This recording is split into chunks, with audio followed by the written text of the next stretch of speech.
Hey, Coach, appreciate the time. Absolutely, man. Got a couple things. First, we were just talking about the Metallica concert. They were here, and I think of Metallica now with Virginia Tech because when you guys walk in, like that's really one of the most sick entrances in college football, even just in sports. Period. But then we started talking about the Did you go to the concert when they were there? Yes, sir. Who opened that show?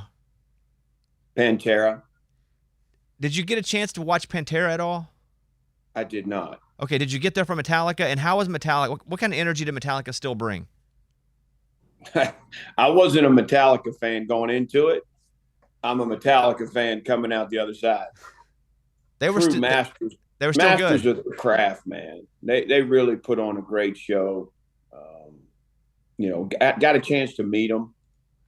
Really humble guys, kind. They understood the gravity of what the show meant to so many Hokie faithful. So all in all, I was impressed. Do you remember the first time you walked into the stadium as that song was playing? Your first game as head coach at Virginia Tech. You know what game that was? First time it happened was the spring game, and I'm at the end of the tunnel, and the team's behind me, and you've got one of our staffers out there giving me the countdown 5, 4, 3, 2, 1, and then you hit it running. You got everybody charging out behind you. She's on like 3, and the guys just push, and they start coming out. I mean, I about wiped out my very first time running out to that song. That's no joke. I said, you guys see this person up here with a hand up, counting down? I'm not leaving till she tells me. The spring games have changed. What are you guys doing this year? A lot of schools aren't having them at all. Yeah, we believe in them. I still want that for our fans. I want it for our kids. I think it's a good experience to be in the stadium. We play 4 quarters of kind of modified. The first one's a true quarter, and then second, third, and fourth have some modifications. But it's good for some of our young players and our developmental guys. I think our fans. It's a big weekend in Blacksburg. There's always softball and baseball and lots going on. So it's something that we get excited about around here. I'd hate to see it go away. So you were in Nashville with Coach Franklin, correct? And you moved to Penn State with him? Yes, sir. What was he like to work under? Oh, he's great. Yeah, he's a great leader. Obviously we had a lot of success at Vanderbilt that they hadn't achieved prior to that. And we had good staff, good people, and I loved our players there. We had really good teams, never the most talented, but better teams. And James and he played quarterback for my father in college, and I was a young coach in my first job.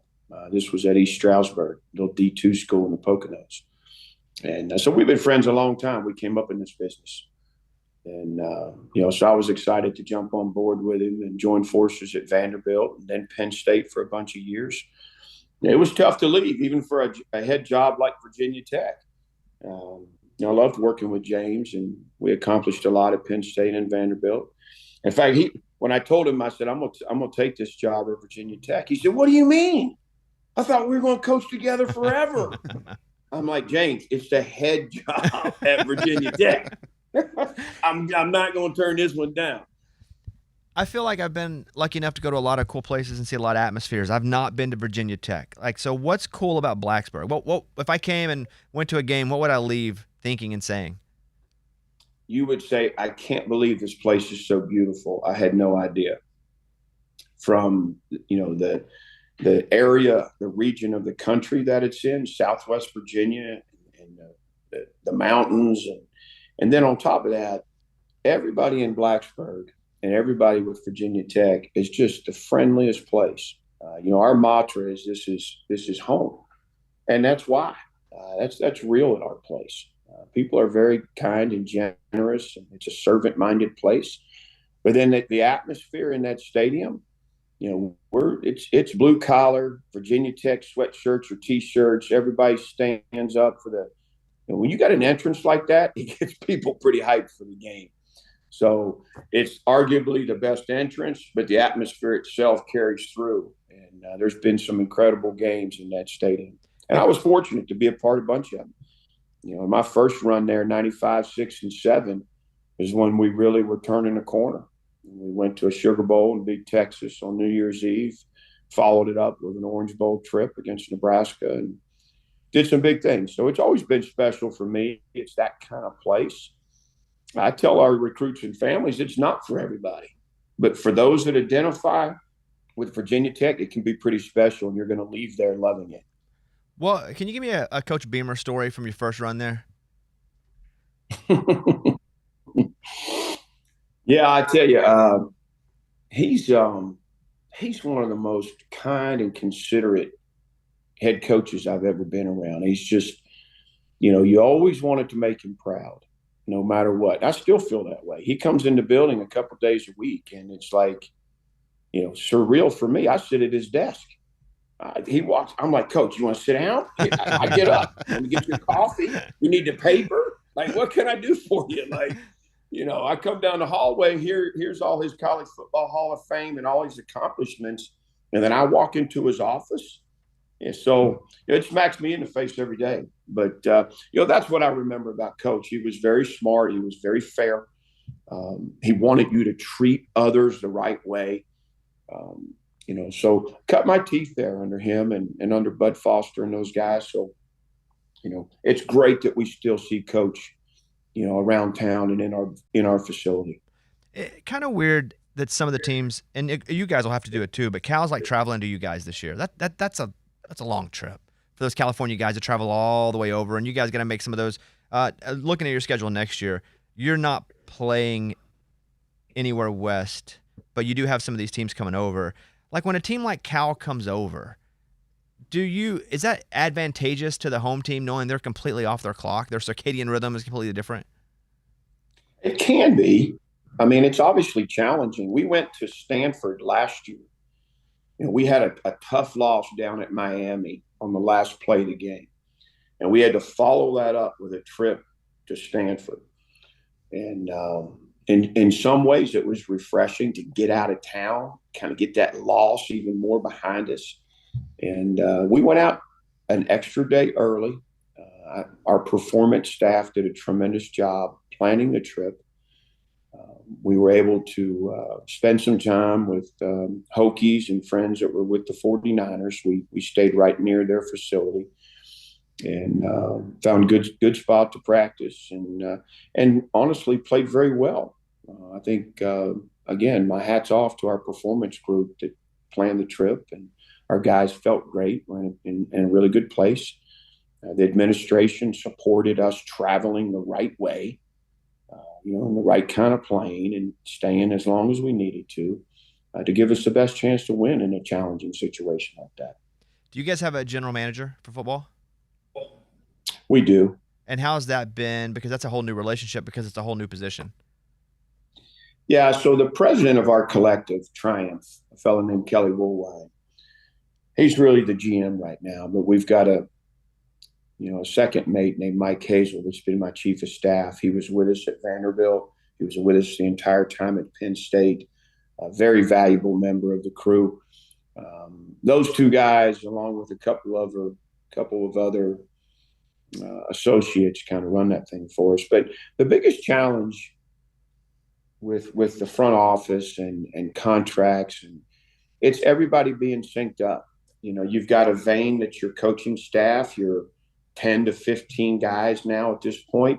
You got a vein that's your recruiting department, your communications, your on-campus visits, and then you have a vein that's your front office, that's contracts and inventory.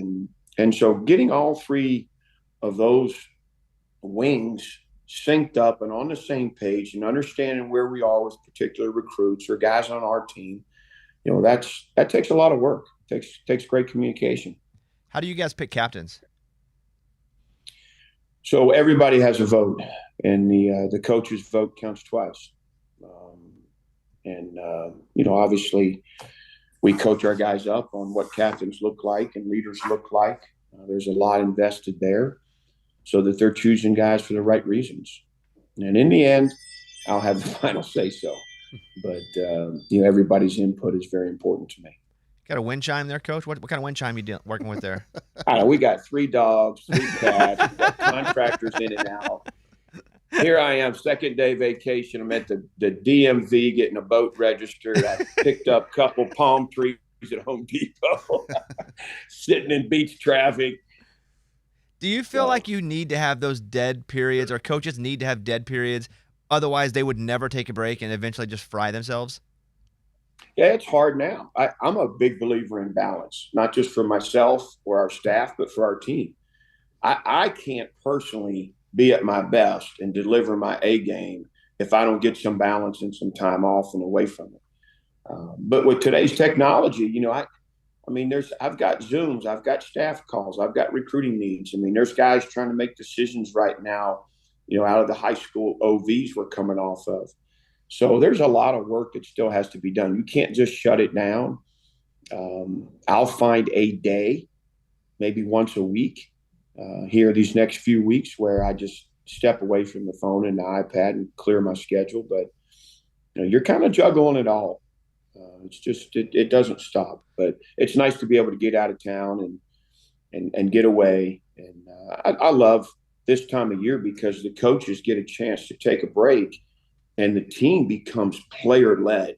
Your strength staff's involved, but everything else is the leaders on that team stepping up and leading the groups. I have 3 final questions. I do want to talk about Micah Parsons for a second. He was awesome, right? Like, what do you even ask? Like, he just in college, he looked awesome. He's still dominant. What was he like to coach? He's awesome. Sorry about that, guys. Well, I recruited Micah from 9th grade. D-line coach and I went down and watched him play. And he had 2.5 sacks, 1 for a fumble. He blocked a punt. He blocked an extra point. And he was the first one down on kickoff. So we offered him that night. And, he's clearly one of the most talented guys I've ever coached in 35 years. But what separated him was he's arguably the most competitive guy I've ever coached. When it came to, competing in one-on-ones or tire pulls or pass rush or bowling or chess, you name it, he wanted to win so badly. That's when he was at his absolute best, and his talent really came through. 2 questions left. Do you keep notes of the motivational things that you say so you don't repeat them? No, I'm pretty organic. I try and keep a good pulse on our team and our staff and our culture. And, I'm a big quote guy and good, messaging. We coach mentality as hard as we coach anything else. I just think it's a skill set that you want to make sure guys are maximizing, just like speed or strength or ability to catch the ball. So we coach it all the time. And, team building, we've doubled down there. This off season, every Wednesday was devoted to team building. We try to stay clear of anything football other than that.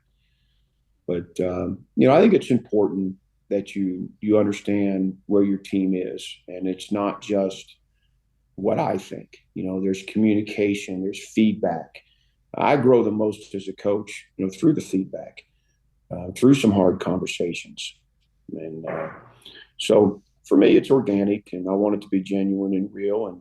And we're very transparent at our place. Both ways. So, final question, just to do with the schedule. You guys have a pretty favorable schedule when it comes to where you're playing, who you're playing. And I'm not asking a goal as far as a record, but like generally speaking, what's the goal as you're going into the season? What do you guys have up on the board?